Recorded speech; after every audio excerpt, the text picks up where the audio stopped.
Bonjour. Alors, on commence le travail d'aujourd'hui avec le concept de la page 242.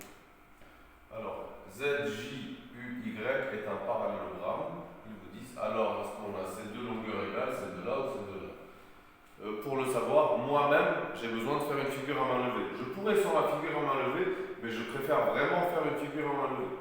Donc, on va la faire. On dessine n'importe quel parallélogramme et on met les lettres. Z, J, U et Y. Alors, est-ce que ZY égale UJ? Oui, ZY égale UJ. Donc la réponse A était la bonne réponse. Et on peut vérifier que les autres ne marchent pas. Il y a écrit ZUYJ, ZUYJ. Non, les diagonales ne sont pas de la même longueur. Elles se coupent en leur milieu, mais ne sont pas de la même longueur.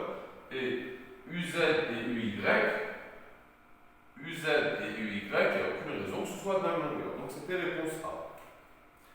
Quelle figure à main levée correspond au parallélogramme ZARE tel que RZ égale 9 cm, ZE 5 et ZRA 50 degrés? Alors, la première, est-ce que RZ, alors d'abord, est-ce que c'est un parallélogramme ZARE? ZE? Non, ça ne peut pas être celui-là. C'est même pas ZARE, c'est ZEAR ou ZRAE. Ici, ZARE, c'est possible. Est-ce que RZ égale 9? RZ égale 9, oui. Est-ce que ZE égale 5? ZE égale 5, oui. Est-ce que l'angle ZRA égale 50? ZRA, celui-là, égale 50. Ça a l'air d'être juste. Je vais regarder quand même l'autre.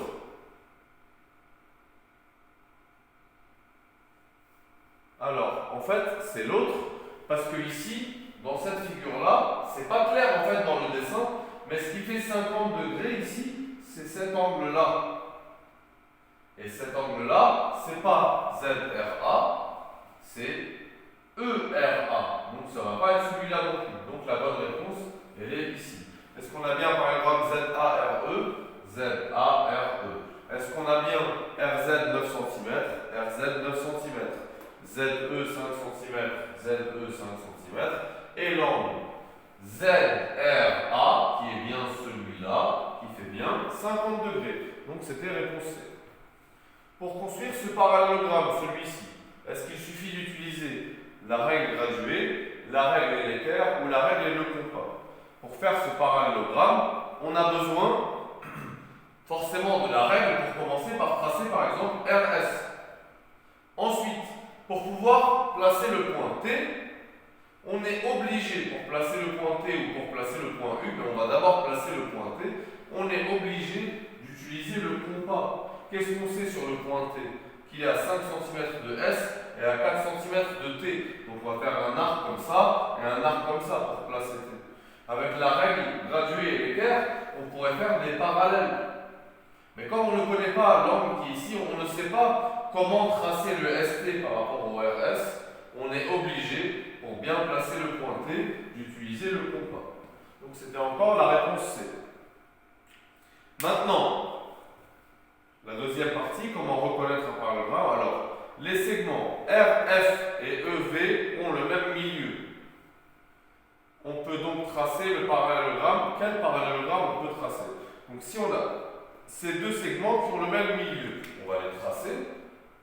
Donc R, F, son milieu, on va dire qu'il est là, et un segment EV, son milieu il est là. Alors ça, c'est égal à ça, et ça, c'est égal à ça. E, V. Est-ce que, donc, quel parallélogramme ça va nous donner? Ça va nous donner ce parallélogramme-là. Est-ce que c'est RFEV? RFEV? Non. Est-ce que c'est REVF? REVF? Non. Chez nous, c'est REFV. Est-ce que c'est RVFE? RVFE? Oui. Encore une fois, c'est la réponse C. Alors, maintenant, la question 2. Les segments VE et OL sont parallèles et de même longueur. Alors, on va les tracer. VE et OL, ils sont parallèles et de même longueur. Parallèles est de même longueur. Donc ça nous donne quoi comme parallélogramme? Ça nous donne VOLE,